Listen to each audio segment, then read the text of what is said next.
Buenas tardes, noches, chicos y chicas, niños y niñas, pícaros e pícaras, como diríamos por aquí, en miña terra.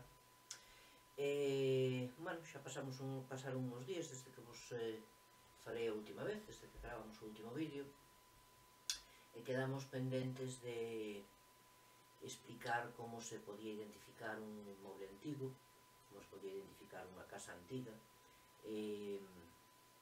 dende o exterior. Ben, o último vídeo gravévolo en castelán, sí. Este, pois, por ningún motivo en especial, pois vou gravar en galego. Francamente, creo que a maior parte da xente que me está escoitando son veciños, non a escoitar son veciños, a xente de por aquí, de perto. Considero que un público suficientemente amplio entre a miña xente de todos os días, que me pode entender perfectamente en galego, para non necesitar ter que utilizar o castelán. Home, se mo pedides, se hai máis xente que se sinte máis cómoda comigo falando en castelán, non teño ningún problema. O ideal sería facervos as grabacións en portugués, que, repito, para min, e máis xente como a min, non é máis que unha variante do galego. Se a liña idiomática é galego-portugués, pois o portugués non sería máis que unha variante máis do galego ou o galego unha variante do portugués, tanto máis ten. Eu prefiro máis a primeira versión. Iso deixo a vosa escolla. Este vai gravado en galego. Se algún de vos ten dificultades para entenderme ou que sexa, non tedes máis que decirmo. En principio, considero que o meu público é suficientemente limitado para non ter que falar en castelán. Non me costa, deféndome exactamente igual nun idioma que no outro, pero, bueno, así vamos alternando un pouquinho. En fin, simplemente decirvos este apunte, esta apostilla para iniciar. Apartar un pouquinho a cámara, que já está algo cerca demais, de forma bastante a cabeza. Ben, pois quedáramos niso, quedáramos en intentar facer un vídeo de como se pode identificar un inmoble datado, eso sí, dende o século de ouro para diante, é dicir, con máis ou menos do século XVI, en que empeza a aparecer a idea da intimidade dentro dos edificios, dentro das casas de habitación, até o século XVIII, XIX, onde xa todo máis ou menos é o que conocemos hoxe en día. Pero, máis ben XIX. Pero, bueno, considerei que ao mellor non era mala idea que empezáramos, antes de meternos nunha labor xa máis de detective, que nos levaría a visitar as nosas rúas, a miralas con máis detalle, a ver os detalles que se nos amosan en cada portal, en cada fiestra, en cada balcón, que nos dan esa información que nos faltaría, non? Para poder saber de cando é a nosa morada, de cando é a nosa casa, cuántos séculos pode ser que teña o sitio onde estamos a vivir. Considerei que ao mellor non era mala idea facervos un vídeo, solo un, este vai chegar, para explicar como era unha casa medieval, como era unha casa nos séculos, sobre todo dende o renacemento da idea de cidade, do urbanismo medieval, a partir do século X, XI.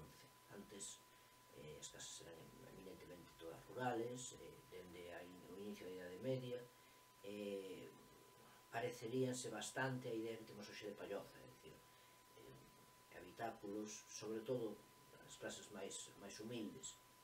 Había certas diferencias coas que tiñan poder adquisitivo un pouco máis alto, pero incluso a idea que temos de castelos ou torres defensivas onde vivirían os señores feudais, tampouco as diferencias eran tan grandes, non? Entonces, as máis humildes serían máis semellante ao que hoxe en día coñecemos como pallozos, que sodes de Galicia sabedes perfectamente o que é, ou mesmo a cabana dos castros, destes poblados da Idade do Ferro, que conservamos as ruínas aquí na Galiza en abundancia, e que serían habitáculos onde convivían os animales coas persoas, onde os espacios estaban absolutamente inidentificables, onde se dormía máis ou menos o carón ou no mesmo espacio onde se comía e onde se atendía as necesidades dos animales domésticos dos que se obtiña o alimento. Entonces, todo eso requeriría outro pequeno análisis, outro pequeno vídeo, pero, bueno, con nosotros o que nos interesa, en principio, é o que sucede nas cidades. O que sucede nas cidades como na que vamos a rotar constantemente, que será a cidade de Mondoñedo, que é a nosa cidade, a cidade de todos nós, todos os meus veciños, a miña, en fin, espero que há moitos que quizá me escoiten e que o mellor que se apeteza vir por aquí. En fin, a miña idea entón é facer un pouco unha pesquisa rápida, xa vos digo que nun vídeo vai chegar, sobre o que sería unha cidade en época medieval e o que sería sobre todo unha casa en época medieval, como se vivían nesas moradas, como se vivían neses edificios, todos civiles.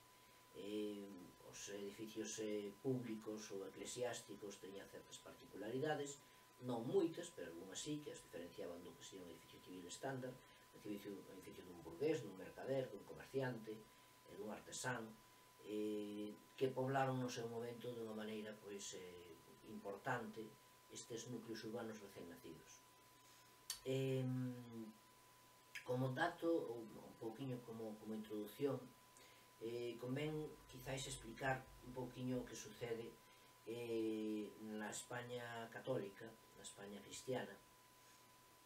Non nos vamos a centrar na musulmana, é dicir, a zona ocupada polos moros, polos musulmanes, vamos a falar un pouquiño inadecuada, sobre todo cando estamos falando de historia, polos musulmanes teñen unha idea de urbanismo completamente distinta, moito máis avanzada, que non ven ao caso que a tratemos aquí porque non compartimos demasiadas cousas con ela, non? En todo caso temos algúns préstamos, pero moi limitados. A nosa idea de urbanismo é moito máis heredeira dunha especie de mistura entre o mundo tardo romano e sobre todo o mundo xermánico, non? Que se asentaría aquí despois da caída do imperio. Entón, realmente o que nos vamos a ver, o que nos vamos a tratar sería este occidente cristiano, sobre todo esta España cristiana. En principio, nesta España cristiana, nesta nova España cristiana que estaba crecendo hacia o sul, a partir do século X, máis ou menos, dáse un fenómeno, en parte provocado polos gobernantes, polos propios reis, que intentaban empezar a obter algo de poder. Hasta ese momento os reis tiñan un rei diferenciábase e distaba moi pouquinho dun simple señor feudal, algo de poder un pouquinho máis global, poder controlar un pouco os seus feudos, as súas terras, os seus vasalos. Iniciase ese proceso de reconcentración da población en núcleos habitacionais cerrados, que hasta aquel momento non tiña sucedido. Dende a desaparición do Baixo Imperio, desaparición do Imperio Romano nos últimos anos da ocupación, da presencia da legislación das leis e do control romano na España, paulatinamente os núcleos urbanos van perdendo forza hasta que quedan pouco máis que reducidos a pequenas agrupacións de casas absolutamente ruralizadas, onde se vive exactamente igual que no rural, e dependentes exactamente igual que no rural de un señor feudal, sexa religioso, é dicir, sexa eclesiástico ou sexa civil. O 90% da población está a vivir en núcleos pequenos, ou a veces ni siquiera núcleos, é dicir, un open field, espacios abertos onde a agricultura non requiere de muros, gobernados por un régimen feudal, dun régimen de vasallaxe, onde o señor que ten a propiedade o que lle pertence a terra que se traballa, pois a través de uns certos privilexios que ten coa sociedade que goberna, pois ofrece certa protección. Esa época dura bastantes séculos, estamos falando que podemos considerar que empeza a ser o máis habitual a partir do século VI, VII, cando menos ata o século XI, pois é o que vamos a ter. Si, falamos de que a partir do século X empeza iso a mudar, pero non é unha mudanza instantánea, paulatina, vai sucedendo pouco a pouco. A partir dese século X, e sobre todo no século XI, como xa dixemos, os reis, como señores un pouco máis xerais, que teñen ou deberían ter control sobre os diferentes señores feudales dos que requiren habitualmente para cubrir as súas xestas guerreiras, empezan a intentar ter un pouquinho máis que esta simple relación de vasallaxe mutuo, dicir, eu axudo a ti e tú axudas a min, e pouco máis. Non te metas moito nas miñas cousas, porque tampouco é a túa... non eres requerido, nin pintas nada aquí, que é un pouquinho o que acaba sucedendo sempre. Por un casual, eu podo vos explicar o que sucede aquí en Mondoñedo no século, ao final do século XII, principios do XIII. Claro, como estades vendo, as cousas non suceden ao mesmo tempo en todos os sitios instantaneamente, non? Isto é ainda unha relación absoluta de vasallaxe bastante tarde. Cando Mondoñedo é máis, tanto cidade como outras propiedades do bispo, que é o seu señor natural e temporal, son atacadas por cabaleiros pardos, e máis por diferentes cabaleiros e diferentes señores feudais de todo o que sería o entorno da Mariña de Lugo, Mariña Lucense. A ver, se pode centrar un pouco máis isto, porque a verdad non me gusta nada que me corte a cara, non? Se me embellezou, pero tampouco cuestión de asoar este de luz, estamos aquí estorbando, en fin, xa vedes que vamos aprendendo uns dos outros, e eu irei aprendendo tamén a facer vídeos máis decentes. De outras cousas tamén por chegar unha cámara un pouco mellor, máis un micro un pouco mellor. Con eso espero que non vos teñades que fastidiar os oídos ao escoitarme, que é o que máis ou menos estuvo sucedendo hasta ahora, e sucederá ainda nesta grabación seguro. Pois eso, que... así mellor, pode ser. Pois nese momento, despois de que o pequeno exército, os encomendeiros dos que dispoñía o obispo, conseguiran frustrar estes ataques, apuntes, os cabaleiros pardos polo general eran restos das cruzadas, restos dos cabaleiros de cruzadas, restos de cabaleiros sin señor en concreto, sin señor feudal, sin señor que os gobernase, que vivían a aventura, o máis parecido a equipo a medieval. Eran moi comunes, había grupos de cabaleiros pardos circulando dun lado polo outro, e vendéndose a quen mellor lles pagase. Entón parece ser que nese momento varios señores da baixa nobleza da Mariña, sobre todo de Alfoz, un val que está ao lado de Mondoñedo, de Alfoz de Castrodouro, do Castrodouro, daquela non había diferencia entre Alfoz e Valadouro, así que do Castrodouro, pois contratan eses cabaleiros pardos e ocupan diferentes propiedades do cabildo, do obispo. E cando se frustra esa ocupación, que incluso trae mortes, hai uns textos moi bonitos conservados no que nos queda do tumbo da dignidade episcopal, son poucas páxinas, pero son uns textos moi bonitos, moi descriptivos. Pois o obispo pide amparo ao rei, pide bastantes veces, ademais, para que se lle resarza en homes, en cartos, en axuda para reconstruir as súas torres derrocadas, sucede que conservamos varios documentos onde se repite esa petición de amparo, esa concesión de amparo, porque o rei responde afirmativamente, e todas esas peticións son ignoradas. Quen realmente ten que mobilizar a xente para que cumpla as peticións, as dádivas que acaba de dar o rei a través dunha orden real, pois son os mesmos cabaleiros que pouco antes atacaran as propiedades do obispo. Entón estamos falando que ese poder real era moi limitado, chegaba hasta onde chegaba, e polo general tiñan, como dependía tanto da contrapartida entre o señor e máis o rei, tampouco se podía presionar demasiado ao señor feudal, porque senón simplemente despois non che axudaba cando era necesario. Bueno, aí a estrategia de moitas coroas na Castela medieval e no León medieval, na corona de Castela, na corona de León, foi a de intentar crear espacios económicamente moi fructíferos, moi rentables, que puderan rentar tanto en xente como en diñeiro, en un momento en que o troco e máis o simple cambio de vasallaxe, de relación de vasallaxe, onde eu che dou e tú me das, inda que señan produtos, non? Aquel foro, aquela renta enfiteutica que se pagaba en unhas galiñas, ou un porco, ou uns mollos de trigo, vai desaparecendo paulatinamente, empeza a aparecer máis a blanca, o maravedí e a moeda. Entón, o momento en que todo se empeza a contar outra vez por cartos, e ter esas posibilidades, ter eses diñeiros, pois empeza a ser importante. Quen está generando, estando todo ese comercio, ese diñeiro, pois os mercaderes, os burgueses, os cidadáns, algo absolutamente novo, que hasta o momento apenas existía e que ten moitísimo valor telo en conta, porque sabes que se tes o control dese novo grupo social que está recién nacido, entre aspas, pois tes tamén o control do diñeiro, o control dos camiños, o control das mercancías, o control de moitas cousas. De aí que o rei se interese crear eses núcleos que les poden gobernar mellor, e os que sempre, inda que coloquen outros señores á súa fronte, como pode ser o caso de Mondoñedo, que quen está á fronte do poder temporal é o obispo, sempre manteñen un espacio de realengo onde poder recurrir en caso de necesidade, onde poder facer un alarde en caso de que o necesiten.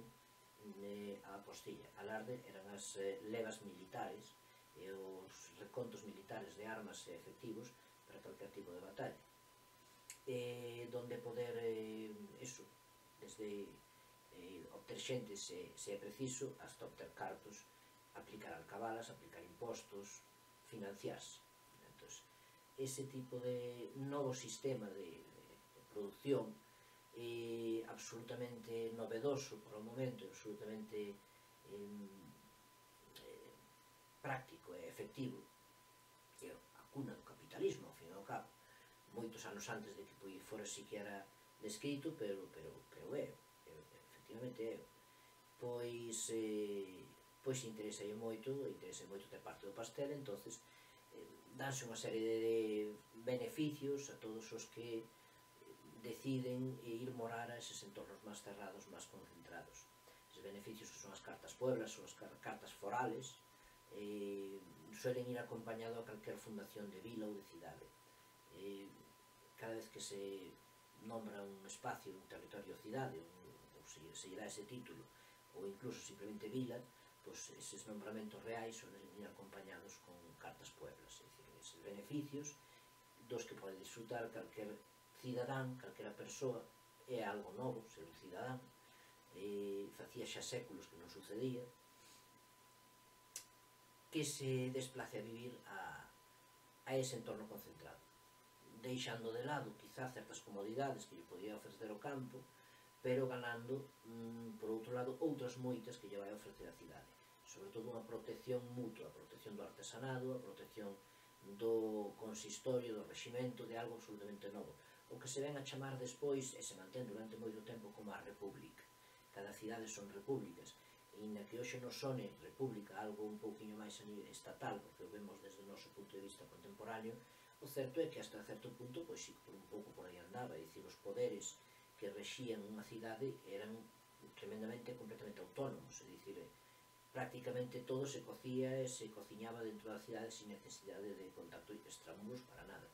Os muros, a cidade, igual que hoxe unha cidade fai o semáforo, como diría un veciño amigo meu fai moitos anos, pois naqueles tempos unha cidade facía unha muralla.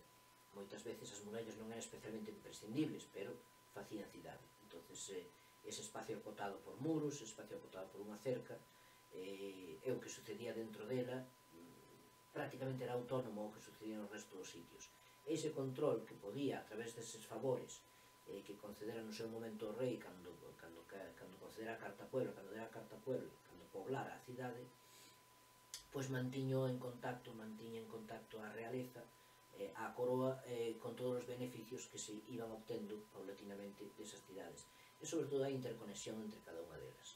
Os camiños que se van fortalecendo e fornecendo, vías de comunicación que se fornecen entre cada cidade que nace nova, e que cada vez ten máis poder, e que cada vez dispón de máis capital, e que cada vez dispón de máis posibilidades para, entre o que unha protexe e a outra protexe, pois, crear todo un entramado de nova vida urbana e interurbana en toda a Europa occidental.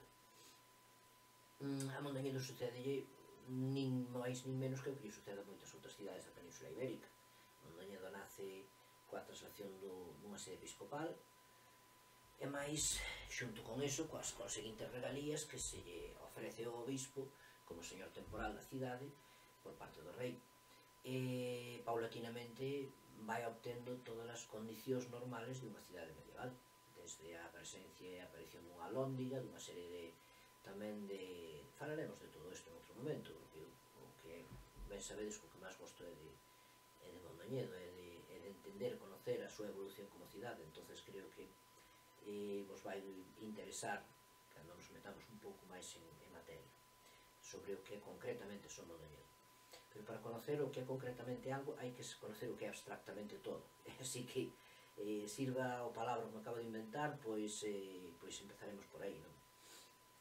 Entón, sí, eso, Mondoñedo non é distinto, dicir, aparecer terá unha alhóndiga, terá un reximento, terá un señor temporal, un señor civil, terá unha cadea, varias cadeas, ademais, terá, pois, en fin, todo o que terá unha cerca tamén, unha muralla, todo o que unha cidade, máis ou menos, vai gañando neses momentos. En concreto, Mondoñedo é unha cidade nova creación, é dicir, aparece no século XII, aparece pola traslación dunha sede episcopal, por unha serie de intrigas políticas que conlevan que esa sede episcopal cambie de lugar. Probablemente se instala sobre unha cidade anterior, probablemente romana, da que non queda gran cousa, porque a habitabilidade continua é o que provoca, non? Moitas veces nos preguntamos, cando analizamos a toponimia de Galicia, temos eses vila, vila do medio, vila de arriba, sabemos que todos eses vila, polo general, suelen ser de orixen romano, ou baixo imperial, ou alto medieval, non? As famosas vilae. Que onde están os restos romanos? Pois a maior parte das veces están debaixo dos nosos pés, das nosas propias vivendas. As habitacións continuas son os que teñen, é o que teñen, suelen destruir paulatinamente os restos das habitacións anteriores. Entón, en Mondoñedo, pois, de época romana, non nos queda, de momento, demasiado. Algo apareceu, algo temos. Probablemente haxa moito máis debaixo das hortas que están detrás das casas, pero son hortas particulares e non nos vamos a acabar nelas. Entón, pois, hasta aí podemos ler, de momento.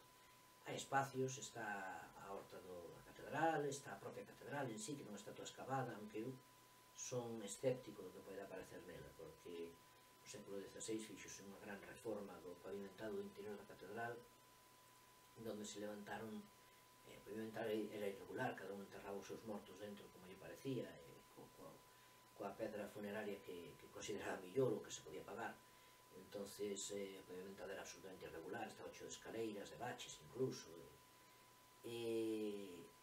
Neses 1580, cousa así, non recordo ben a data, alterouse todo o pavimentado interior e extraeuse bastante do que é a terra interior da catedral, non sei canto, pero moito non debeu quedar, para nivelalo, para colocar un pavimento máis ou menos semellante ao que temos actualmente. O actual é do século, creo recordar, o século XVIII, pero bueno, máis ou menos regular e similar ao que temos actualmente. Algo hai, non cabe dúda. Chamos o Lamas nos anos 60 ou así, fixeron un par de catas, despois algo máis se fixo tamén, apareceu algunha lauda sepulcral reutilizada, revolta polo medio dos escombros. Probablemente non haxa niveles arqueolóxicos, máis que simplemente borralla, restos de pedras rotas, cerámicas, osos, probablemente todo mezclado.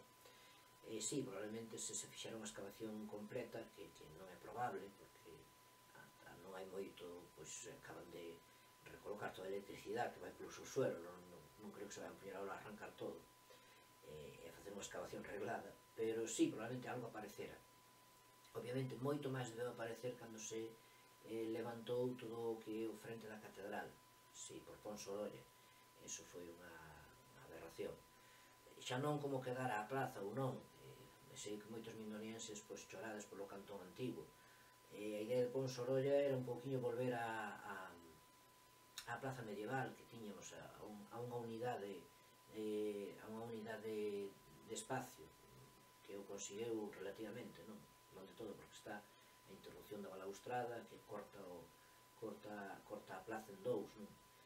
Ao mellor a idea non era tan mala, pero en todo caso como se levou a cabo foi moi malo, levouse a cabo de unha maneira horrible, perdeuse todos os niveis arqueolóxicos que podía haber na plaza, que debían ser moitísimos. Ao fin e ao cabo aí tiña que estar a antigua quintana, o antigo cementerio, dicir, toda a xente que non se podía enterrar dentro da catedral, a Santos, pois enterrábase o máis cerca posible, e aí tiña que haber moitísimas sepulturas. Debía haber unha boa parte do sistema de alcantarillados, que unha boa parte probablemente fora de orixe romano, de herencia romana, e outra, inda que non o fora, pois era francamente elaborada, non? Sabemos e conocemos, outro día falaremos deles, vou poder aportar moi poucas fotografías, porque todos son privados, pero están aí, ainda hai moitas hortas das que dispoñen deses elementos, que que Mondoñedo está todo plagado dunha especie de filtros, por chamar de algún modo, de pozos de decantación para eliminar as humedades das hortas, como está construído en talud, pois era un sistema tremendamente efectivo para drenar ese terreno e non se convertir en esponxas, que nos pasa agora as humedades moitas das nosas casas, sobre todo no casco, non? Todo eso debía estar na catedral, no que é o Curral do Bispo, no que sería na plaza actualmente, e deso non queda, creo que nada, non sei. Hai algunha fotografía de cando se fixo o terraplanado do frente da catedral e creo que se debe ir prácticamente a Pedramai, entonces eso sí que foi unha auténtica aberración. Pero bueno, a Deus gracias, quedanos aínda moitas hortas interiores, moitas fincas que están sin tocar, que están dentro do casco, dentro do que sería a antigua muralla, e algún día, conforme algunhas se vayan escavando, pois seguro que algo aparecerá. E algún resto desta época de ocupación imperial ou baixo imperial, pois estará por aí perdida, seguro. De momento quedan 4 cousiñas, das que un día pois falaremos, porque me parece interesante que teñades unha visión un pouquiño de todo o que temos por aquí e de todos os nosos diferentes períodos da nosa historia, pero non demasiado, sinceramente non hai demasiado. Ademais, por desgracia, non temos un espacio onde poder xuntar todo o patrimonio arqueolóxico e histórico que foi aparecendo en Mondoñedo e que moito está no Museo Provincial de Lugo, outro, en fin, máis privadas, ou outros museos. Non temos un espacio, Mondoñedo é unha cidade pequena, non dispón de moitos fondos, non dispón de moito diñeiro, entón chega hasta onde chega. Aquí cabería perfectamente un museo da Mariña, donde se...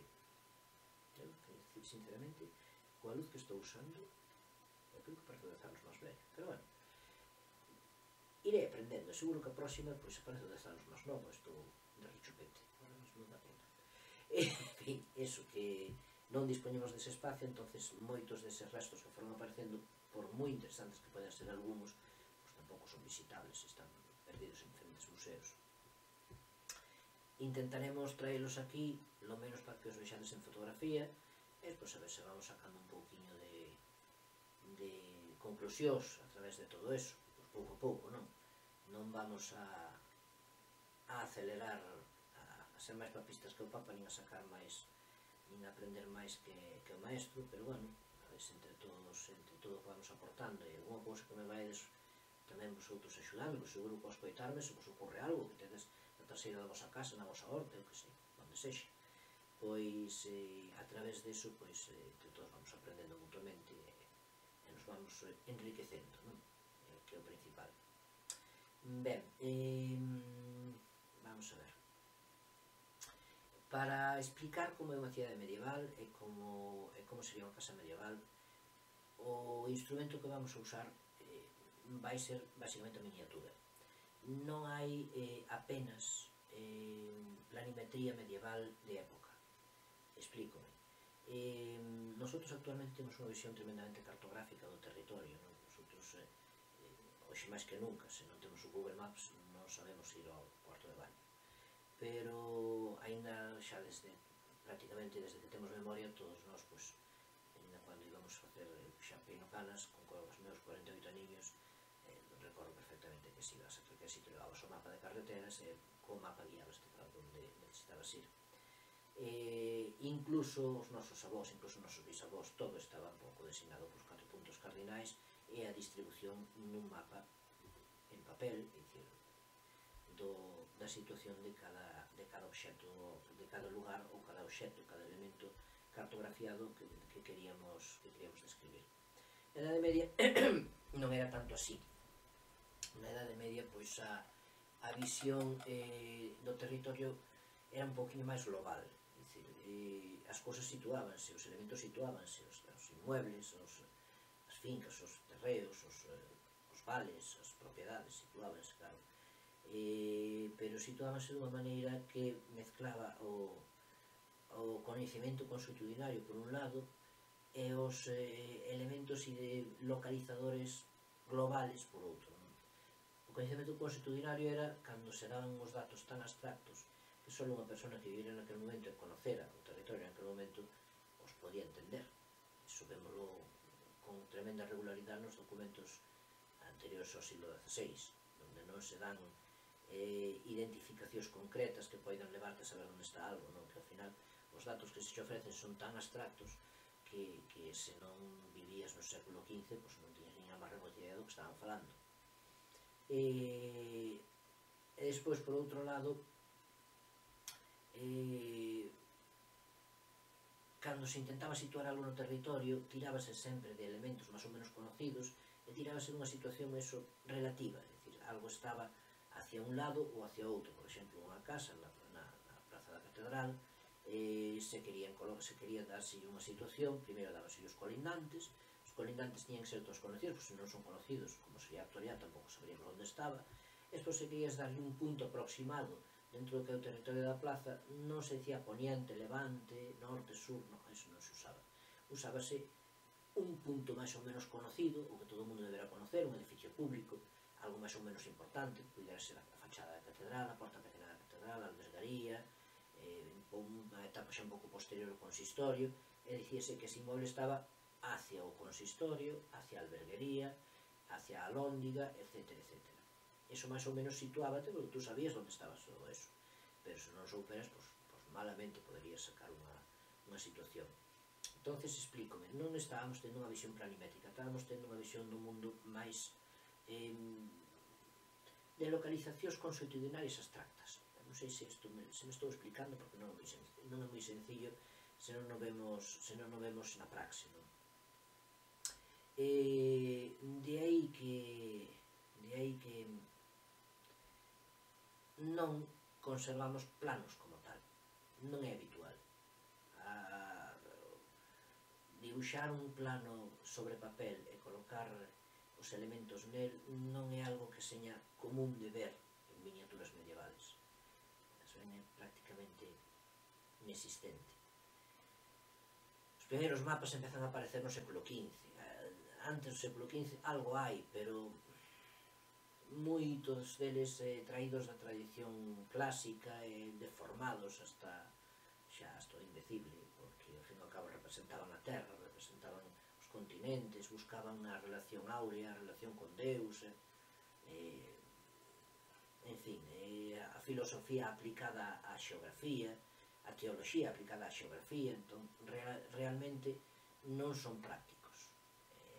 A maior parte deles son prácticamente imposibles de analizar na actualidade, ou moi difíciles. Pola contra, sí que hai moitas vistas de cidades, sobre todo nos últimos tempos, nos últimos anos da Idade Media. Hai crónicas, sobre todo conforme empeza a entrar a imprenta, xa no século XV, un pouco antes, non? Donde sí que se reflicten vistas de cidades desde o exterior, que nos aportan información de como eran esas cidades, non? En principio, polo general, as cidades medievales, ao menos as que temos na zona cristiana do occidental, da Península Ibérica, vínhase diferenciando entre as que apareceran de evolución desde un núcleo primitivo romano e foron transformándose paulatinamente. Todas elas suelen conservar algúns elementos do que sería a cidade romana, é dicir, hai unha pausa durante unha serie de séculos onde esa cidade se converte prácticamente en parte máis do rural, desaparece como cidade ou queda reducida á mínima expresión, pero os elementos que constituen o núcleo urbano clásico mantéñense, porque son moi difíciles de borrar. Como todos sabedes, o carácter urbanizador dos romanos é algo generalmente conocido, é dicir, todos sabemos que eran uns grandes urbanistas, non? Rollo. Entón, eses rasgos, esas feridas mantéñense e son identificables na cidade que despois resurxe a partir do século X, perfectamente identificables. Iso que nos fai pensar que o mellor Mondoñedo puidera quizá ser un dos casos, non? Porque ten unha certa estructura de cardo e decumano, de rúas en cruz principales, un pouquinho quizá pillado polos pelos, pero tampouco é imposible. Por outro lado estarían as cidades que nacen en torno a un señor feudal, en torno a unha zona defensiva, sobre todo se son as que están en limes, en zonas cercanas a límites territoriales, como sería pois, zonas cercanas aos límites cos moros, non? En fin. Esas suelen estar en altura, suelen ser cidades que nacen de maneira radial en torno a un castelo ou unha fortificación, son tamén facilmente identificables, non sei, calquera que teñades na mente Carcassonne un pouco a recreación tardía, non? Violel de Duque estuve aí metendo moita caña, pero bueno, a idea é un pouco esa, non? Un castelo, unha fortificación central, máis ou menos central, e unha serie de edificacións radiales que van nacendo en torno a esa fortificación. Esa fortificación tamén está paralela á iglesia, polo general, e todo alrededor pues, nace esa cidade. Esas son cidades que evolucionan tamén, que evolucionan de unha zona fortificada primitiva, en algúns casos incluso tamén de origen romano, noutros non, noutros son plenamente producto desa paulatina traslación das zonas de límite, non? E despois están as cidades de nova creación que por calquer motivo pois aparecen de cero. Aí está o caso do Mondoñedo. Mondoñedo non sabemos se estamos ante unha ou a outra situación, se é precisamente unha cidade que vai evoluindo en parte desde unha vila romana, entonces conserva eses rasgos propios de cidade romana, ou se é unha cidade que nace ex novo dunha traslación dunha sede episcopal, onde o bispo pois, instálase con os terrenos que acaban de ganar do rei, que lle concede en Realengo, que lle concede como señor temporal, instala a súa catedral nun punto concreto, no que ele prefire, e en torno a esa catedral, pois, vanse instalando todos os que queren pois, rentabilizar a presencia dese punto, dese atraedor de comercio, entre comillas, por chamar de algún modo, que sería unha catedral e máis todo o que conleva. No caso de Mondoñedo sabemos que antes da catedral había algo aquí. Incluso esta zona tiña xa nome en época alto medieval, conocíase como Vilar Maior de Brea. Isto é o que nos fai creer, aparte dos primeiros documentos que conservamos, os máis cercanos á fundación no século XII do Mondoñedo actual, refírense a algúns inmobles como vellos, entón é probable que eso xa estuvera de antes. E que incluso eu atreveríame a decir que desde a época baixo imperial non houve unha rotura definitiva da población concentrada en Mondoñedo, que sempre debe haber unha población concentrada máis ou menos abundante e que dependía dun entorno máis ou menos cercado. Sempre se dixo que a nosa muralla era do século XIV, pero tampouco en ningún punto dos documentos catedralicios se dice que esa muralla fora feita ex novo no XIV. Sí que foi reparada, construída, reconstruída, bueno, como foi un montón de veces máis. A muralla é de moi mal apareixo, nunca foi feito como un elemento defensivo, era máis ben delimitador de territorio, entón caíaselles de cada pouco. E si hai un concerto coa cidade no século XIV para levantala e para engrandecela, ademais un poquinho sacase ese pretexto de que a cidade que está crecendo pois é necesario que teña muralla, pero non quere dicir que non a tuvera xa. Non sabemos se polo mismo trazado, mellor máis pequeno, mellor incluso máis grande, non o sabemos, pero aí é onde nos encontramos con que Mondoñedo é un destes casos que non sabemos ubicar nunha cidade absolutamente creada ex novo, é dicir, con unha concesión, con unha carta Puebla, e vamos a empezar con as primeiras pedras e vamos para diante. É unha cidade que xa existía e que a través desa carta Puebla se acrecentou, ofertándolle pois, máis beneficios ás persoas que a foron poblar, que se trasladaron a vivir a ela, e sobre todo pola chegada, obviamente, a chegada do obispo, a traslación da sede episcopal influiría moitísimo, incluso muda o nome de Vila Maior de Brea, pasa a ser Mondoñedo. Mondoñedo é o nome que trae da anterior sede episcopal de onde ven este obispo, non? Que se chamaba San Martín Mondoñedo. Ao trasladala para Vila Maior trae tamén o nome. Trae o nome porque era o episcopado mindoniense, pasa a ser episcopado mindoniense igual en Vila Maior, e acaba mudando o nome para o anterior, que é o que temos hoxe. Eu diría que no noso caso somos unha mistura das dúas cousas, unha mistura dunha cidade en evolución que nunca deixa de ser núcleo concentrado habitado, e dunha cidade creada ex novo. De aí que temos un pouquiño de todo, desde o trazado medieval urbano, donde se coloca un punto, un nexo que fai que esa cidade creza, neste caso a catedral, en outros casos poden ser outras cousas, neste caso a catedral, e máis a Praza da Feira, que é importantísima tamén para Mondoñedo, porque é a que o pon no mapa como un nudo de comercio en toda a zona do norte da provincia de Lugo, incluso máis, incluso Asturias. Por un lado, esa, como decilo, ese crecemento radial en torno a ese punto que se coloca ex novo, e por outro lado, interrumpido ese crecemento radial por unha serie de elementos que xa debían estar, e que tampouco se anulan. Entón, eu creo que estamos falando dunha cidade un pouco mixta, pero de todos modos, é algo que está por analizar e que sairá máis da parte dos arqueólogos que dos documentos dos paleógrafos, como se é o meu caso, porque está todo leído. Creo que ou se dá un milagre, aparece un tumbo por aí perdido que nos aporta información que non tiñamos. Sabemos que o tumbo da dignidade episcopal chegaba hasta o século VI en documentación, pero está perdido prácticamente de todo, quedan unhas poucas páxinas raídas da humedade dos ratos que aportan o que aportan. Danos unha visión un pouquinho máis detallada do que é o século XII, 4 cousiñas porque prácticamente non queda nada, o que queda casi todo está ilexible. E o resto está todo máis estudiado, leído e requete leído. Entón, ou se obra un milagre, parece algo absolutamente, inédito, que ninguén conocía, que nos mete un montón de datos que non tiñamos, ou, máis ou menos, nós xa temos un traballo feito. O arqueólogo non, o arqueólogo ten moito traballo que facer, pero para iso ten que poder facelo, e vai dar o seu tempo. Bueno, vamos a empezar a ver imaxes da cidade medieval e a comentalas, de acordo? Vamos a centrarnos mellor, porque aquí o recuadro onde vos vou aparecer ainda é máis pequeno, por iso que vamos poñernos por aquí. Eu creo que esta luz non axuda nada, de verdad. A teoría está feita para axudar, pero está dando un halo de luz que parece o espeño do Espírito Santo. Non acabo de ver nada claro isto. Se poñe así é peor, non sei. Bueno, en fin, tampouco estás para ver má cara, non?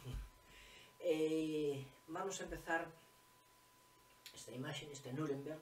Isto ven nas crónicas de Nuremberg, en vez de ser unha representación fantástica, un grabado de finais do século XV. Estamos falando xa dunha época bastante tardía dentro do que é a Idade Media, pero vai-nos a ilustrar bastante no que respecta a como sería unha cidade medieval. Aquí vedes unha cidade medieval, como os expliquei, unha desas versións que había, que nace en torno a un espacio defensivo.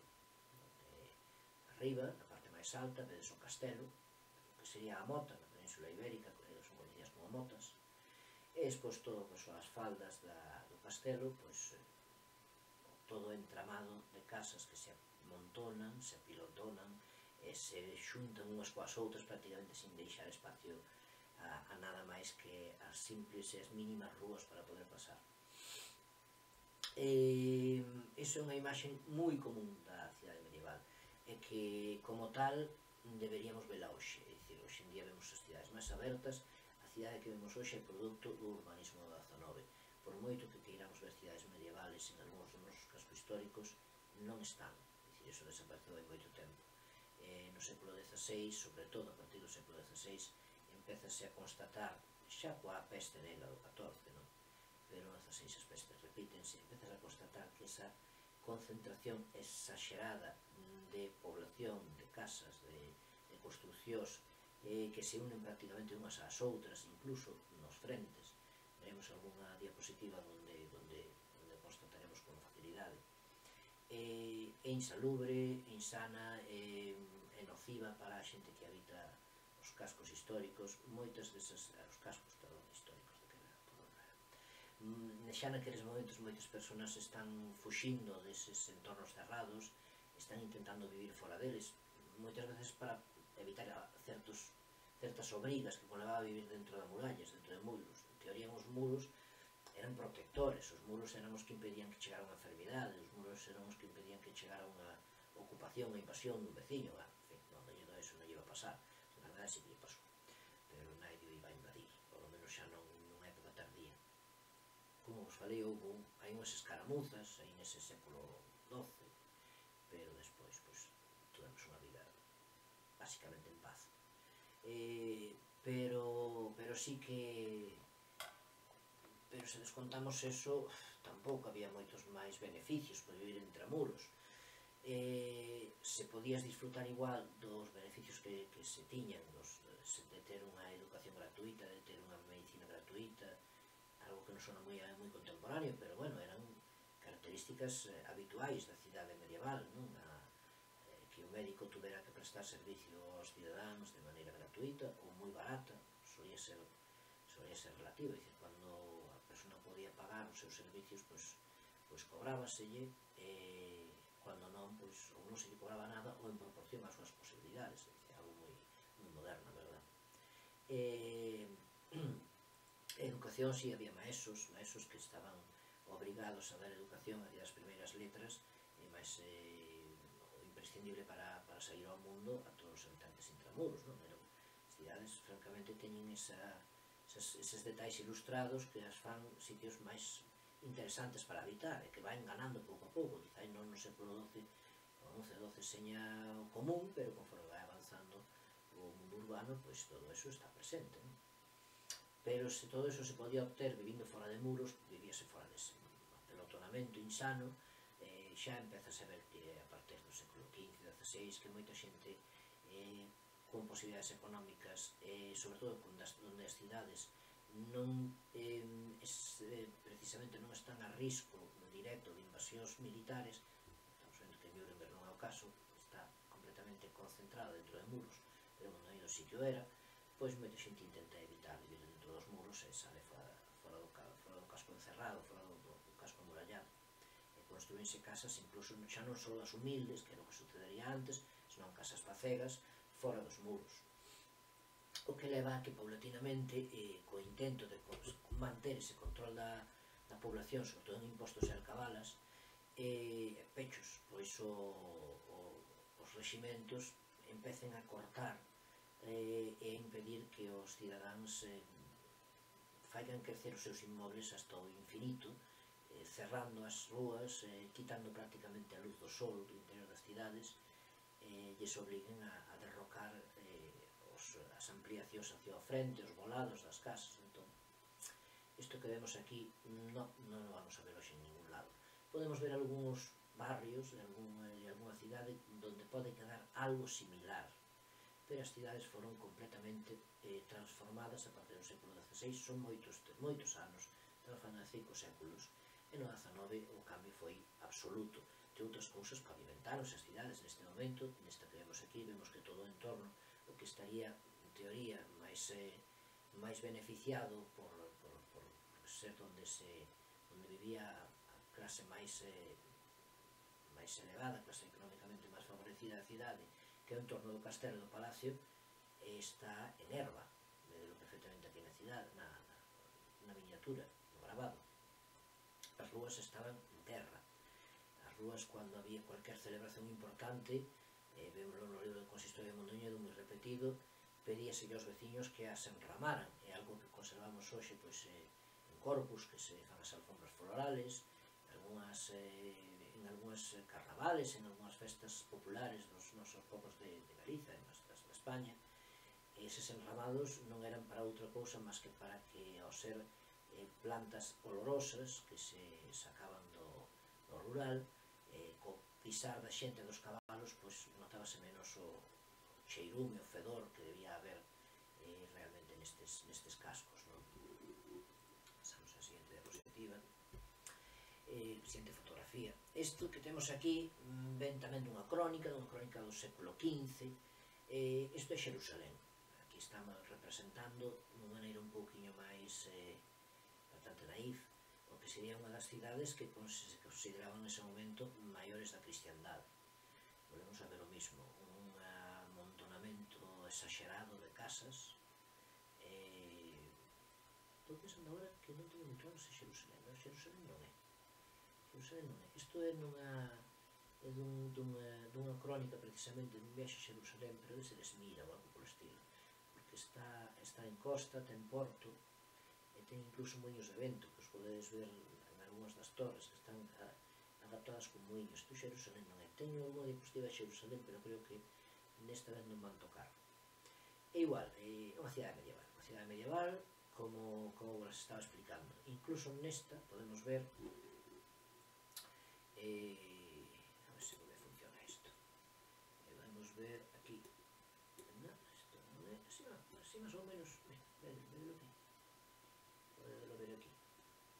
Esta casa vese moi ben, en esta tamén, volados, é dicir, estructuras que están nos últimos pisos, e hai outra, aquí hai outra, e que volan sobre a rúa. Neste caso é unha sola planta o que vola, é dicir, digamos que un tercio do construído. En algúns casos temos hasta tres plantas, 3 tercios do construído. Auténticas obras de inxeniería e de, en fin, de atrevimento medieval, todo foi construído a base de estructuras lixeiras e paus, non? E troncos. Aquí vemos outra, este é o caso de unha cidade de Vale, propiamente de Val, que tamén está, eu diría, a verdade non sei cal é, non sei cal é, pero vedes claramente que é unha cidade que está nunha zona un pouco elevada, completamente cerrada de muralla, aparece toda en torno a unha edificación religiosa, unha iglesia. Aquí non vemos, polo menos non é apreciable que haxa castelo, non parece que seña unha cidade que nacera con unha idea defensiva. Ademais, hai bastante población nas entradas da cidade, fora dela, incluso pequenos núcleos. Isto, salvando as diferencias, sería un pouquiño a cidade de Mondoñedo. Non é a cidade de Mondoñedo, pero salvando as diferencias sería un pouquiño a cidade de Mondoñedo. Unha cidade con bastante habitación fora, con pequenas vilas cercanas, con un núcleo central presidido pola catedral. Neste caso aquí temos unha iglesia, non sei se catedral, porque aquí o que pon la ville de Fleurs, non sei que villa é esta, pero vamos, sería perfectamente identificable coa cidade de Mondoñedo. Bueno, aquí unha plaza tamén, frente á catedral, máis pequena que tería Mondoñedo, unha rúa principal que a corta dunha esquina a outra. Poderíame atrever a decir que isto quizá, eu estou metendo a pata, pero tal como lo expliquei, que isto quizá seña unha cidade que perdurou desde a época do mundo clásico, que foi evolucionando despois en época medieval coa reconstrucción dos trazados urbanos no século X ou XI, perfectamente creíble. Non sei cal é, pero bueno, para que teñades unha idea tamén deste apelotonamento de casas, esta falta de espacio, deste completo absorción do terreno construíble. Pensade que cando se pon a disposición da cidadanía a través de excelentes enfiteúticos, que serían os foros, o terreno disponible que pertenecía todo ao obispo, é dicir, ao cabildo, por donación real, distribúese o terreno en plazas. As plazas son o mínimo imprescindible para poder habitarse. Solían ter aproximadamente uns 5 metros de frente por en torno a 10-15 metros de fondo. Un pouco máis, e contábamos con que detrás dos inmobles solía estar o xardín, que era a horta, non? En algúns casos, pois, a custo de non poder utilizalas para, como se utilizaban eses xardíns, as hortas, para, veremos ao final do vídeo, para cultivar alimentos, pois, cando a familia era suficientemente pudiente, construía tamén nela, entón as casas eran moi alargadas e cun frente moi pequeno. Tárdase bastante hasta que o propio cabildo enaxena varias casas a un tempo e permite que se unan. Tárdase bastante, non é algo inmediato, ni moito menos, estamos falando de séculos. Entón, hasta ese momento, as casas son estreitas, pequenas, e en todo caso, se crecen en altura. Aquí tedes un mapa, isto sería un mapa, aquí estamos falando xa do século XVI, de Aviñón. no século XVI xa empezamos a ter un pouquinho unha visión máis planimétrica, máis cartográfica. E as guerras xa son de outro modo, as colocacións das baterías de armas de fuego pois empezan a ser interesantes, as colinas, as pontes para poder ser destruídas, en fin, a maior parte desta planimetría, que temos magníficas obras no século XVI, sobre todo xa no século XVII e XVIII, da Península Ibérica, hai dibuxos fantásticos das cidades, non tanto de Galicia, porque Galicia non era unha zona estratégica, entón aí non hai casi nada, hai as 3 cidades máis importantes, máis ou menos, pero do resto da península hai uns dibuxos fantásticos que non vou traer aquí, porque estamos falando dunha época xa posterior ao século de ouro. Pois están claramente feitas como recurso militar, pero sí, hai que reconocer que son fantásticas. De todos modos, neste caso, Aviñón, que crece tamén en torno ao que é a catedral, pois aínda conserva moi claramente un trazado medieval, un trazado bastante sinuoso, donde, descontando o que sería a parte máis cercana á zona un pouco máis noble da cidade, pois ainda está absolutamente intramuros, completamente coberta de hortas. Pensade que a vida nunha cidade medieval, hasta bastante tarde, hasta ben entrado a Edade Moderna, era unha vida moi mixta entre o que era o rural e o urbano, inda que na cidade medieval se concentraban artesanos, se concentraban mercaderes, concentrábanse cobradores de impuestos, concentrábanse sacerdotes, médicos, maestros, etc. E co tempo aparecen as universidades, aparecen os colexios, colexios de gramática, do que despois, dentro do que é o mundo cristiano, nacerían tamén os seminarios. Ainda que seña así, a vida, o ter que ser tan autárquica e o ter que ser tan cerrada sobre sí mesma, esas repúblicas, pois precisan de ter un espacio cultivable importante. Dicir, hasta non hai tanto, e sucede isto no século XX, en Mondoñedo, sabemos que moitísima xente de Mondoñedo, da propia cidade de Mondoñedo, incluso do propio frente da capital, do propio Corral do Bispo, o máis céntrico que hai de Mondoñedo, tiña nas súas hortas pois porcos, a veces algunha vaca, unhas berzas, unhas verduras, eso dura hasta Antonte. E, dende logo, nesta época, xusto pos-medieval, desde logo na medieval, o normal é que veíramos todo isto absolutamente cheo de zonas cultivables. É esa vida mixta entre o urbano e o rural. Incluso na zona máis cercana, a zona máis nobre, máis cercana á catedral, tamén hai os seus xardíns, e a maior parte destes xardíns non eran só florais, tamén eran agrícolas, eran cultivables. Esta é unha recreación moderna, nunha cidade medieval, pero que nos ven ao pelo porque está moi ben feita. Aquí vemos, pois eso, un montón de zonas, neste caso, está amurallada,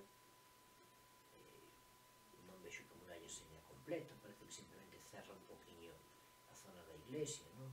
A zona da catedral, gloriosa catedral, pois isto é unha cidade inventada.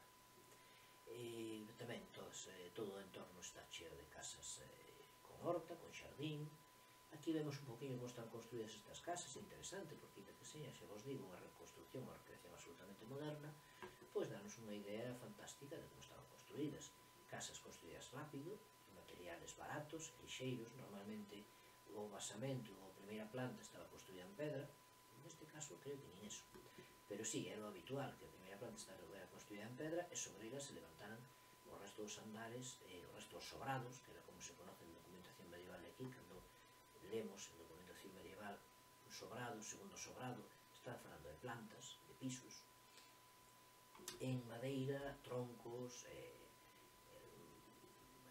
palla trenzada, recebada con barro, materiales lixeiros, todos eles moi combustibles, por certo. Por eso tantas cidades era tan fácil que cando unha ardía, ardera a cidade inteira, que a cercanía dos inmobles, a utilización basicamente de iluminación por lume, tanto polas lareiras, candeas, como polas fachas nas rúas, non? Aí vemos tamén que as rúas todas están en erva, en terra, non hai nada empedrado. Isto sería unha cidade que intenta recrear, entendo, unha cidade de evolución clásica, porque vemos aquí unha espiña principal, unha especie de cardus, non? Empedrado, pero o resto todo está en terra, moita zona de hortas, moita zona de plantíos, absolutamente inclusa no que é o terreno agrícola, está rodeada de campos, de fincas, de terrenos, de monte. É unha recreación que me parece bonita, a saquei na internet así a saber que na fixo, pero, ben, moi ben, sigamos para a seguinte. Este é o mapa máis antigo que temos en Mondoñedo, que vos vou contar.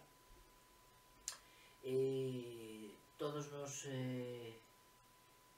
fai unha certa ilusión que tamén se pode quizá intuir aquí un pouquiño certo trazado en cruz das rúas, pero a saber.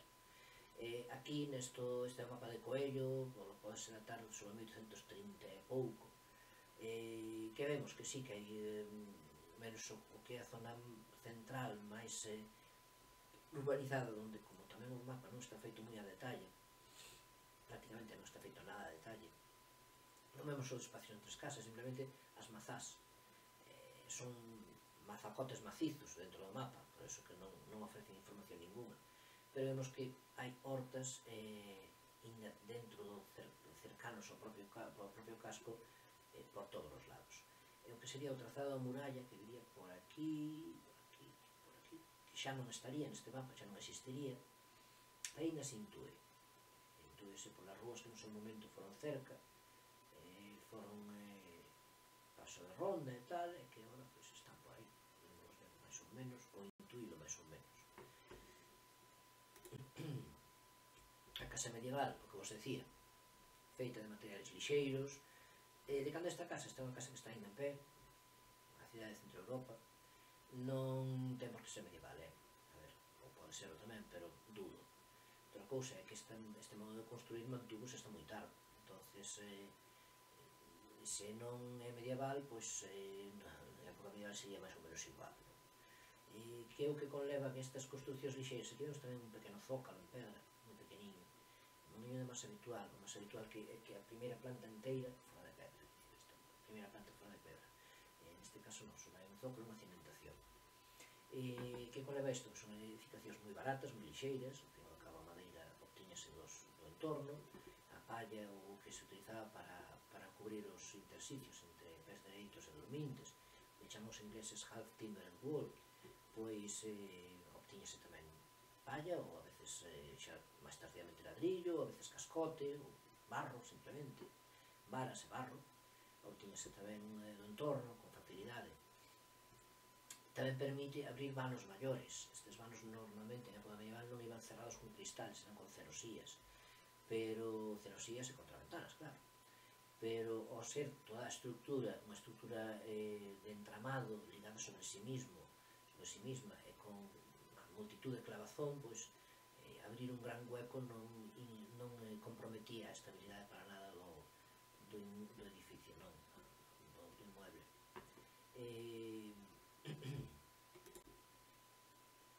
Aquí vemos un pouquinho iso que vos comentaba, isto é do século XV, pero recordar, isto é do século XIV, o que vos comentaba da absorción do terreno das rúas, do territorio das rúas por parte dos inmuebles privados, estes volados que se botan uns aos outros hasta chegar a tropezar. Nos libros de consistorio medievales, do século XVI de Mondoñedo, falase de que as rúas chegaban a estar tan ocupadas destes volados que non podía pasar un monocabalo. Aquí, salvando que, obviamente, estas miniaturas nunca son a escala, pois un pouco a idea xa temos, non? Que as persoas pasan xustiñas, non?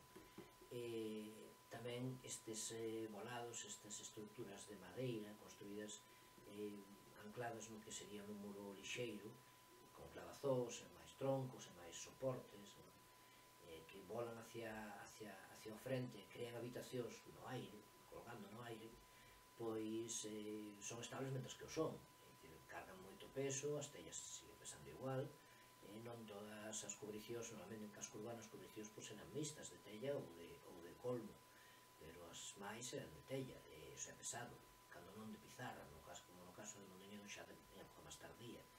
Aquí temos a tella ben hasta o século XV, XVI, pero despois empeza a popularizarse a pizarra, a lousa. Estas estructuras son pesadas, os sistemas de soporte contra os muros son estables mentres que o son, solían ir anclados aos pés dereitos do entramado do muro frontal ou dos muros laterales, onde queira que estuvera posto ao lado, pero conforme eso se deteriora, se vai pudrindo, pois era relativamente común que se desplomara, que un día houbera un accidente, se desplomara pois, unha habitación inteira encima da xente que estaba na rúa, causando varios mortos ou o que fora. Entonces, no século XVI, a partir do século XVI, hai moitos consistorios entre o Vindoniense que empeza a ordenar que se eliminen estes volados, o que se escoita de lei tantas veces como que se rayan las paredes hasta el nivel del frente, es decir, que se quite toda esta parte de aquí e que desapareza. Aquí vemos outra visión tamén de inmobles de baixa idade media. Aquí os volados non son tan exagerados, esta é unha visión de casas máis isabelinas, pero bueno, que nos dá unha idea perfectamente tamén desa proporción hacia o frente, dese aproveitamento do espacio hacia arriba e hacia o frente, creando leves desproporcións con escaleira invertida para ganar espacio do frente, para que cada planta ganara un pouquiño de terreno do aire.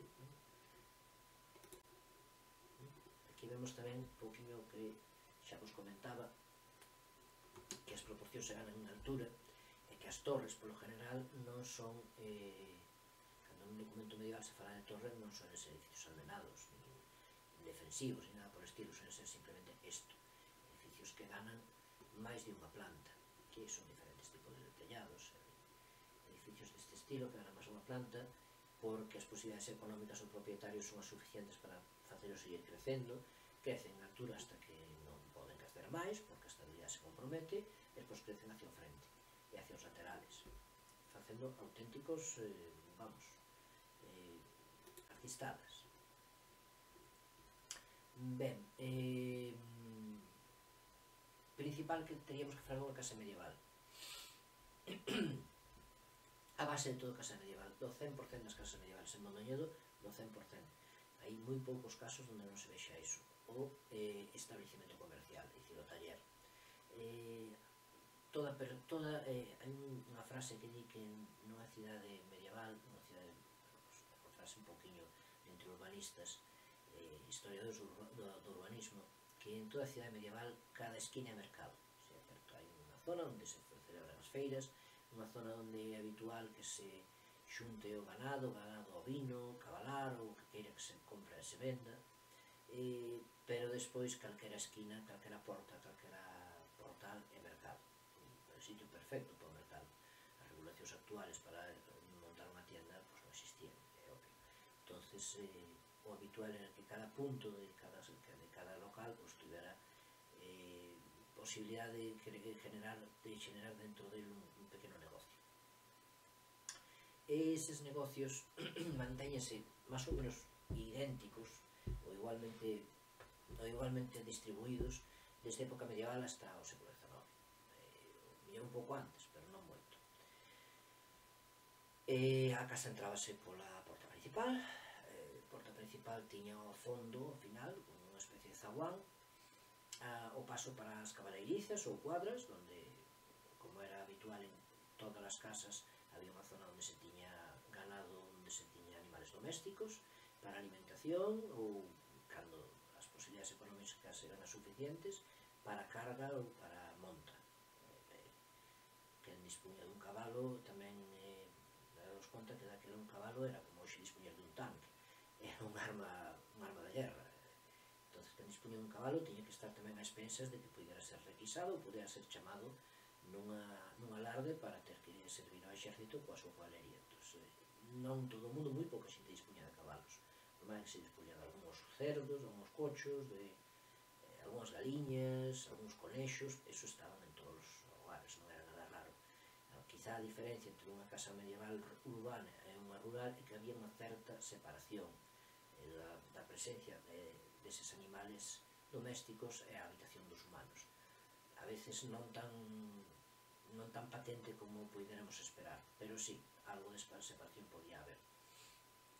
En todo caso, a entrada da casa dispúñase do que serían as tiendas, que eran tienda ao mesmo tempo taller, porque a maior parte dos comerciantes eran tamén artesanos, de todo tipo. Estamos falando desde boticario, que tamén era un artesano, porque seus remedios, hasta lavardeiro, hasta zapateiro, alfaiate ou o que fora, non? Ese taller ocupaba prácticamente toda a parte frontal da vivenda, cando non toda a parte baixa da vivenda, se é que o xardín ou a zona ocupada pola horta, que estaría pola parte de atrás, dispuña xa de cabaleirizas e de casa pallarega propia, que como se conoce na documentación medieval de Mondoñedo o que serían as cuadras. Aquí vemos, pois, son as persoas falando amigablemente nun espacio que non podemos identificar como plaza, simplemente un espacio entre casas, donde cada un dos baixos pois, ten efectivamente o seu negocio. Aquí temos outra imaxe tamén do que sería unha rúa medieval, non ten por que ser un mercado, simplemente unha rúa, xentes ofrecendo as súas mercancías. Como se dispuña un negocio nesas plantas baixas? Normalmente dispuñase o que se solía conocer como tablero. O tablero era unha fiestra que se abría ao frente da casa, normalmente podíase abrir de todo, como nestes casos, é dicir, eliminábase de toda a parte que despois se cerraba cando chegaba a noite, e donde o mercader e ao mesmo tempo o artesán pois traballaba, e ao mesmo tempo que traballaba ofrecía o seu produto. Andabas pola rúa, circulabas pola rúa, estabas vendo os artesáns traballando, e en calquera momento podías interrompilos e comprar o que necesitaras. Aquí vemos incluso un barbeiro que está traballando no frente da súa casa. Isto era o típico. Aquí vemos un tablero, vese moi claramente, dice a porta principal do inmueble. Isto ainda se ve bastante repetido por Mondoñedo. Vemos moitas casas con esta distribución: porta principal e ventana ao lado. Hoxe en día son ventanas, simplemente. Moitas delas hasta perderon o seu uso de ventana porque no seu momento foi interesante convertirlas en portas e eliminaron a parte de abaixo. Pero, bueno, isto é a representación patente dun tablero medieval.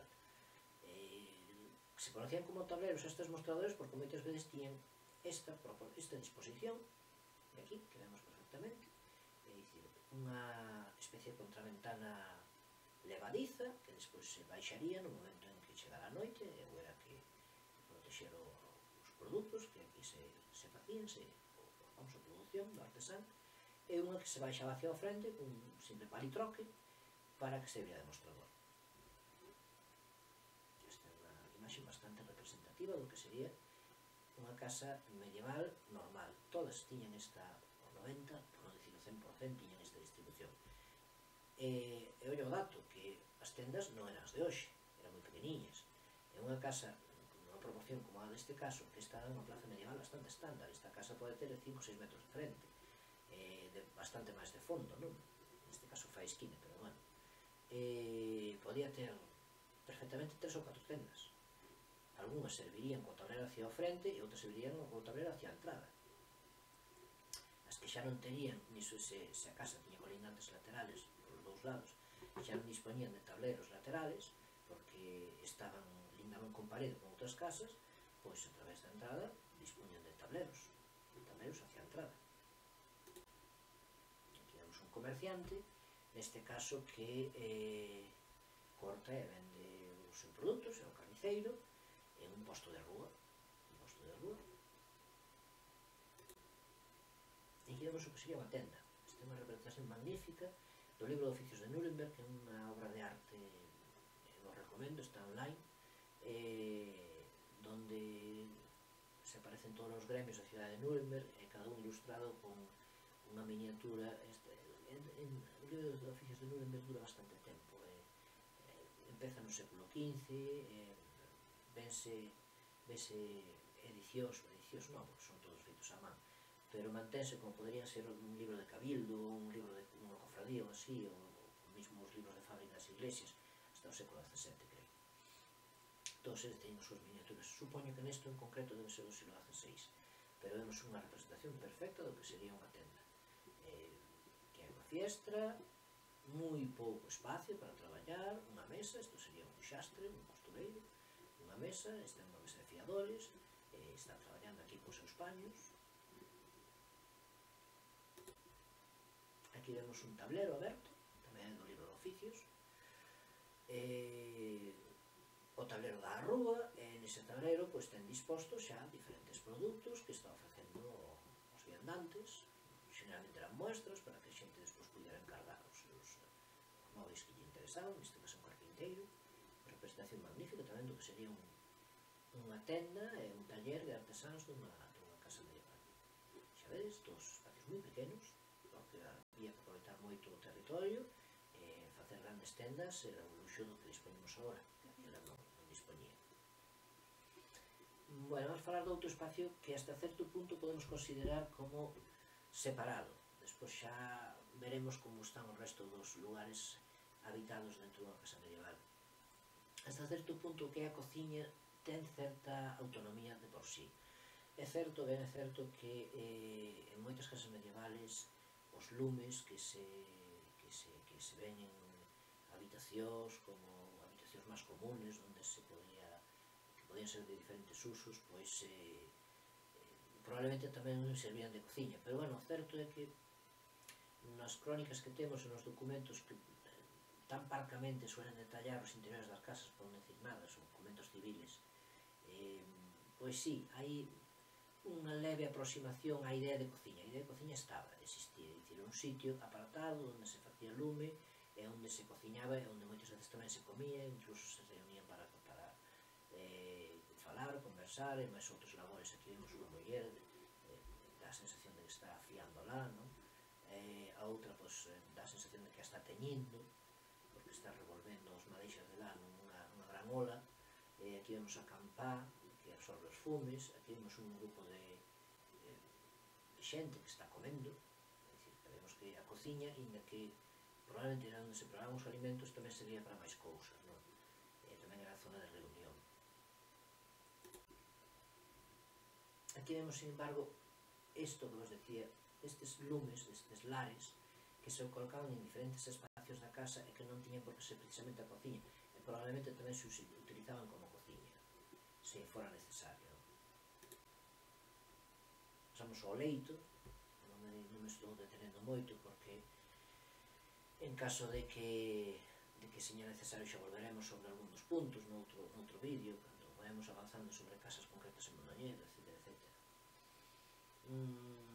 Ia dicir pasamos ao leito, pero non pasamos ao leito, pasamos ao resto das estancias da casa. O resto das estancias da casa medieval solían ser grandes halls, espacios abertos de gran tamaño que daban hacia o frente e a traseira da casa e que tiñan diferentes usos.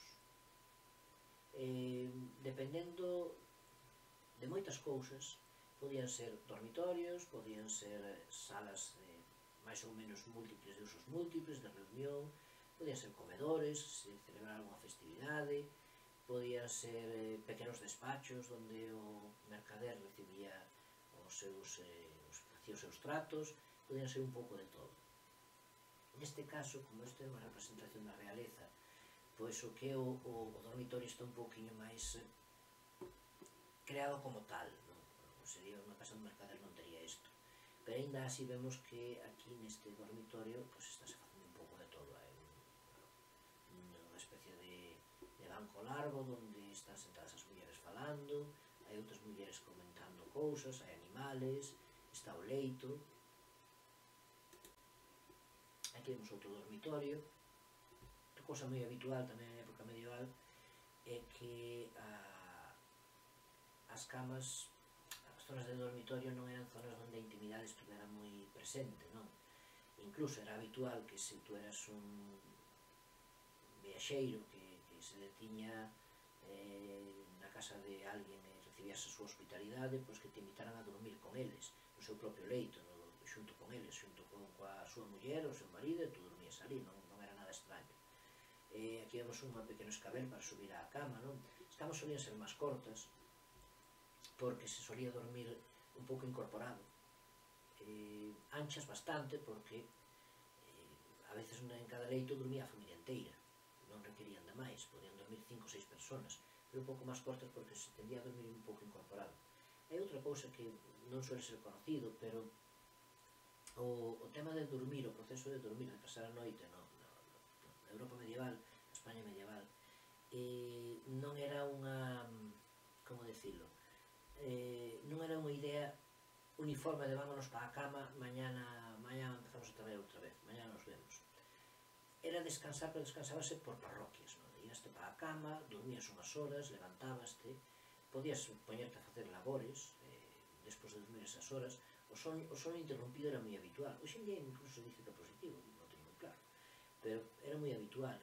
En esas interrupcións do sono, a veces, poñíase a cociñar, volvíase a comer, despois volvíase a deitar e a veces o sono interrumpíase a 2 e 3 veces cada noite, non?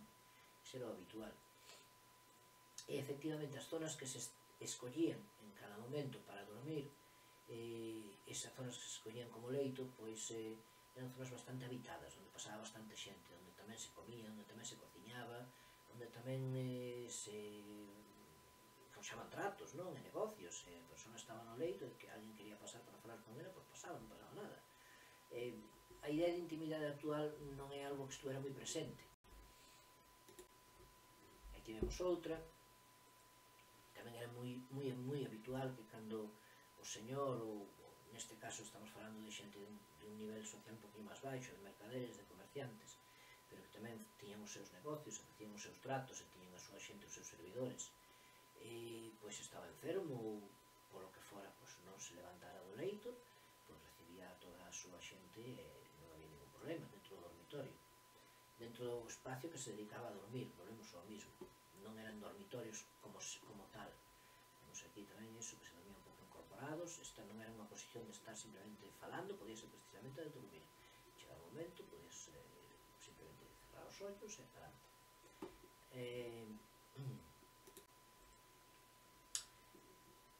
Tamén nos dormitorios era habitual que se traballara, por iso digo que os espacios eran un pouquiño multiusos, todos eles.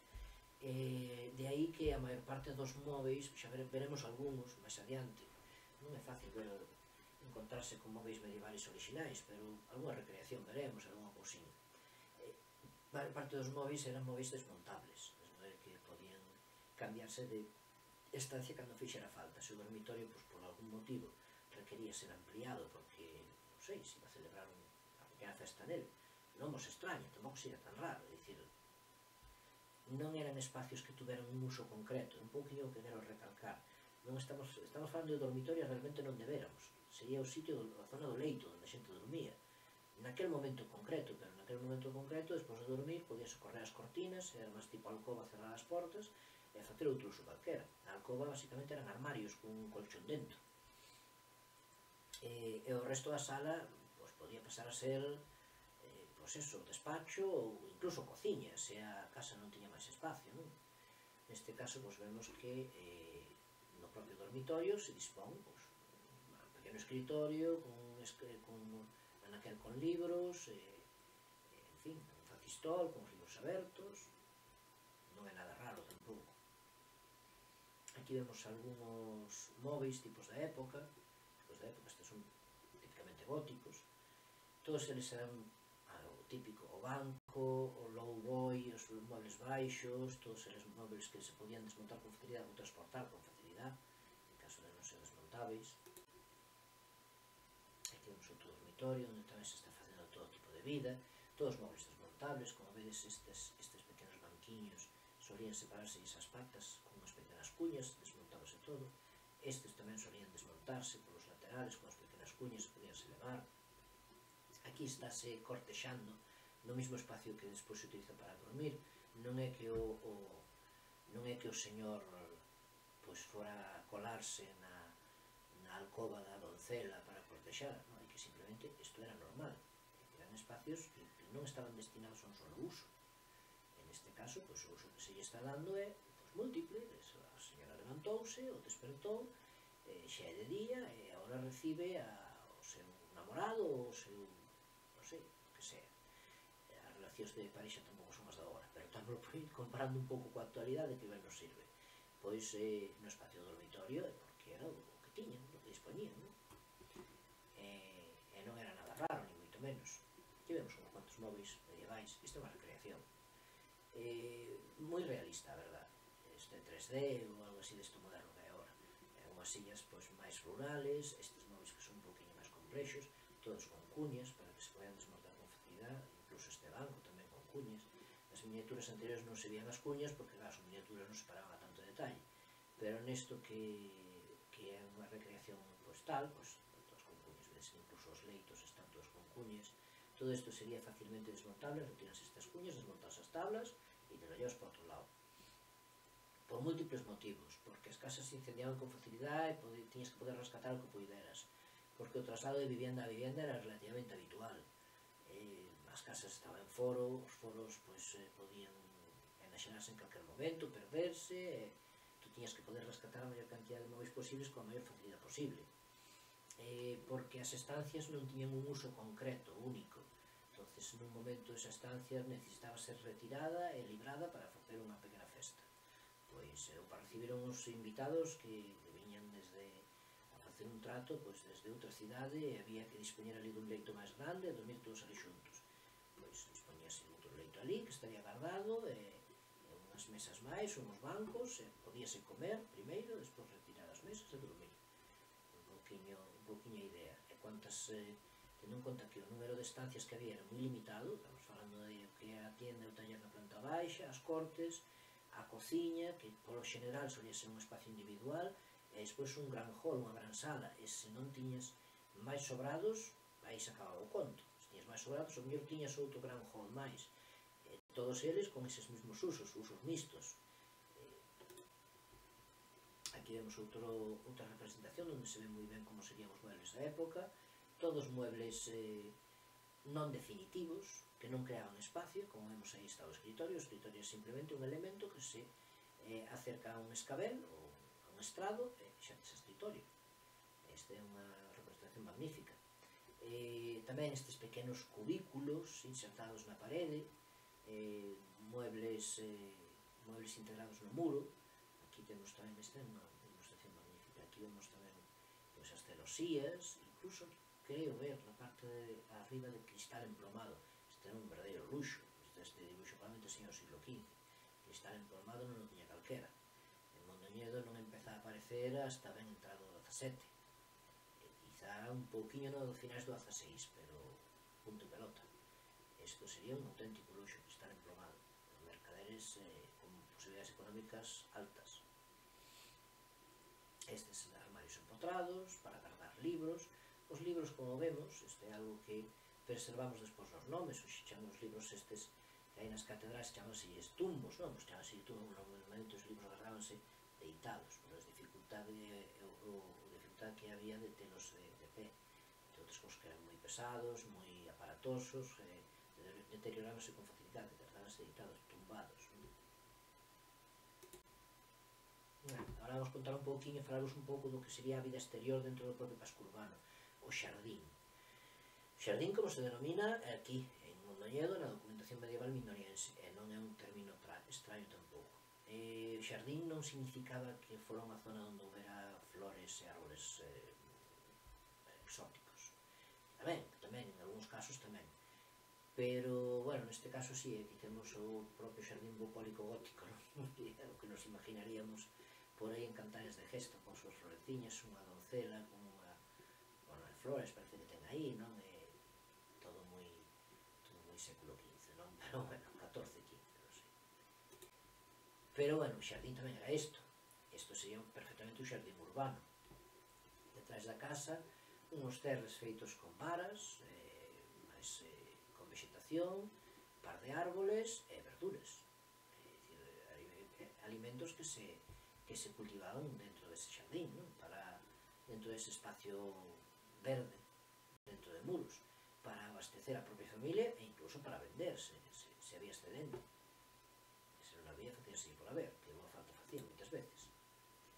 Aquí vemos Medieval Garden, se chama ademais isto, dun libro, como portada dun libro.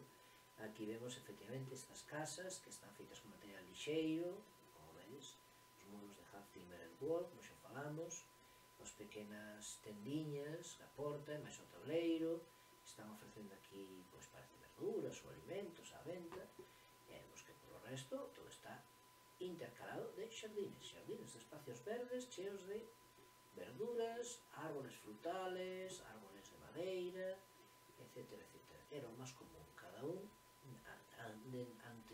dende hasta o punto que el podía, pois dispuña de todas esas regalías que lle podía dar a terra. Que é unha absoluta miniatura tamén, intramuros, un montón de xardines, de espacios cultivables, a xente cultivando a terra. Incluso era un gran privilexio cando te podías permitir ter o teu xardín con plantas medicinais, porque eran caras, eran malas de cuidar, requerían de tempo, pero eran moi necesarias, e a veces, moitas veces, era a única maneira que tiñas de salvarte de moitas enfermedades. Outro día falaremos da tradición médica do mondoñedo do século XVI, que é digna de facer un libro. Hai historias moi bonitas, moi interesantes. O baño. Que a xente medieval non se bañaba? Sí, claro, se bañaba. A idea esta que temos un mundo medieval oscuro, tétrico, sucio, cheirento, de ñaña xenó, pois non era así. A xente bañábase, non era todos os días, pero cando menos unha vez á semana. Os baños onde se facían? En calquer parte dun mueble, calquera parte dos grandes halls que había na casa. Cando falamos de grandes halls, falamos de espacios vacíos, para concretar. A casa tería as cortes, tería o taller, tería a cociña, e despois espacios vacíos, habitacións grandes, onde se dispoñían alcobas para dormir, onde se dispoñían mesas para comer, onde se dispoñían mesas para escribir e para ler, onde se dispoñían pequenas bibliotecas tamén transportables, e onde se dispoñían, chegado o momento, tamén as bañeiras, que solían ser a maior parte das veces de madeira, con unhas especies de telas para generar un mínimo de intimidade, porque, bueno, o desnudo non é algo novo de agora, que provoque recelo, pero sí, en calquer punto, esas bañeiras enchíanse de auga tépeda, e aí te dabas un baño. Aquí vemos unha casa onde a xente está dentro do mismo grand hall, que é este espacio, hai disposto un leito onde o deixa dormindo, hai dispostos unhas mesas onde a xente está servíndose comida, e hai dispostos unhas bañeiras onde a xente está bañando ao mesmo tempo comendo. Esta imaxe non é unha fantasía, é normal. Os espacios eran absolutamente mixtos, descontando un mínimo de intimidade para evitar a desnudez, porque, bueno, é unha herencia xudío-cristiana que temos moi presente. O resto era, non sempre, o resto era o máis habitual, que os animales domésticos andiveran polo medio a rescate de calquer resto que pudiera caer ao chan, pois, por suposto. Bueno, as letrinas, outra cousa que vos pode parecer interesante.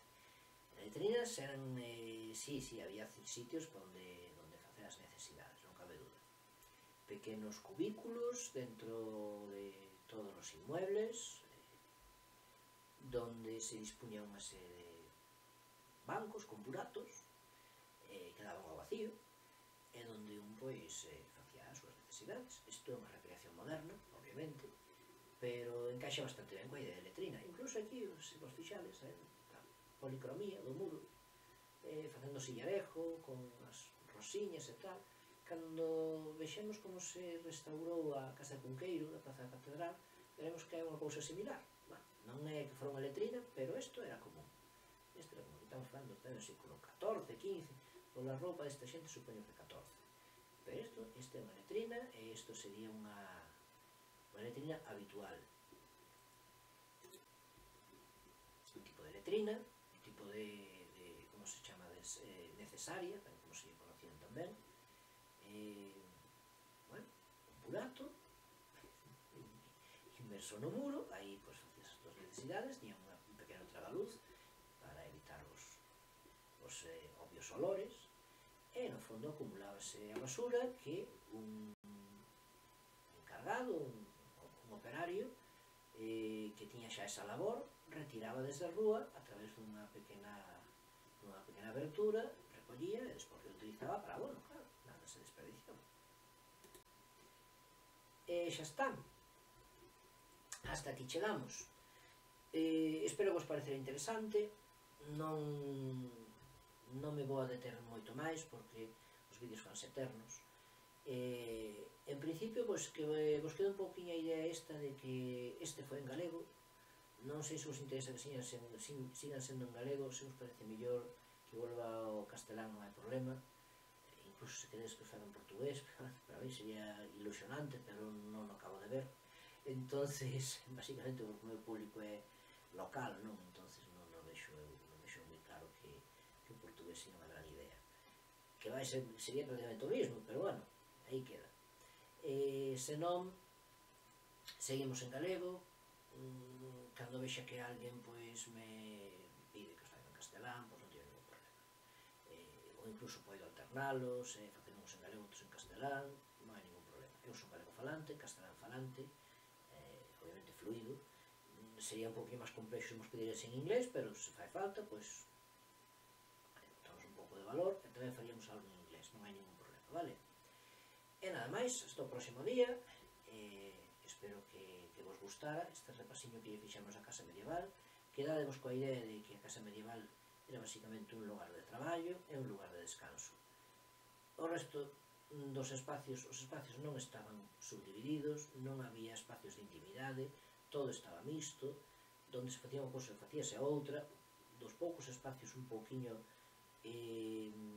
con a identidade propia que había era o taller, as cuadras e a cociña, e non sempre, cando menos a cociña non sempre, a cociña a veces aparece en diferentes puntos da casa, polo regular si tiña o seu lugar, pero non sempre. Pouco máis, o próximo vídeo que faremos xa nos meteremos un poquinho máis no tema do que sería a casa moderna, a casa a partir do século XVI, a casa a partir do século de ouro español, e que é a mai directa, estas son as nosas aboas, bisaboas máis ben, da que vamos falar é a mai directa do inmoble no que vivimos hoxe. Os espacios son prácticamente os mismos, hai moi escasos cambios, os poucos que hai son esa leve herencia medieval que queda e que vai desaparecendo. E bueno, con eso pois intentaremos tamén saber de cando son as casas nas que estamos vivindo. Intentarei poñer fotografías de algún inmueble polo interior, de alguna casa que conozo por aí, que me deixaron entrar, sobre todo moitos exteriores. Os interiores pois, son privados e normalmente pois, a xente non lle gusta moito que se anden sacando fotos. E a veces tamén pois, está a cousa un pouco máis animada, porque a verdade é que estes días andan máis baixo que o precio do dólar, e iso non crees que axuda moito a gravar nada. Aí vos quedáis. Encantado de teros outra vez por aquí, e hasta o próximo día. Unha aperta e boas noites.